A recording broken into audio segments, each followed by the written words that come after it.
Hello and welcome, ladies and gentlemen, to Immerseus 10-man normal in the Siege of Orgrimmar raid.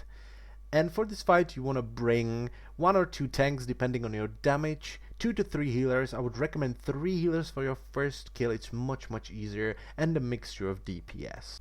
And the point of this fight isn't to actually kill Immerseus, but to cleanse him of his corruption. So once his health reaches 0%, he will split into these globules, they will fly around the room, and they will start walking towards the center of the room really fast. So what you need to do, you need to DPS them down or heal them up. There are only 2 types of them.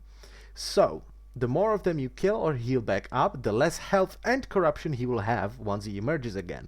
You will just repeat this a couple of times and you're done. This fight isn't really that hard, it's fairly simple, and we killed it on our first try. This is actually our first try. We just went in, we're like, well, let's see, let's just pull it and see what it does, and we killed him, so it's not that difficult. The next thing to worry about is these 2 types of void zones. The first one will appear underneath players. It's in your best interest to stack them close to each other, because once Immerseus submerges, they will all rush towards the center of the room and deal damage to players along the way. So if you stack them close to each other, there is no maze there. You can just run away, run to the side, and they will all group up in the center. The second type isn't really a void zone, but I'm gonna call it a void zone. And they work pretty much like turtles on tortoise. They will just zoom around the room, they will knock players into the air, but you can't damage them, so it's in your best interest to avoid them. And the last thing to worry about is this huge and crazy tidal wave. Immerseus will create this huge tidal wave and it will rotate around the room. So run away, little girl, run away. Now, thanks to my absolutely amazing MS Paint skills, I was able to assemble this very precious picture with the layout of the room. In the middle we have a boss, on top we have entrance, and now how we did it. At the entrance we had a healer and both tanks. Then we had 1 healer on either side of the room and then DPS spread all around. It's very simple. This boss just is not that hard. It's the Jinrock of this tier. So this is the layout of the room, and let's go over a couple of tips. So tip number 1. You might only bring 1 tank. Why?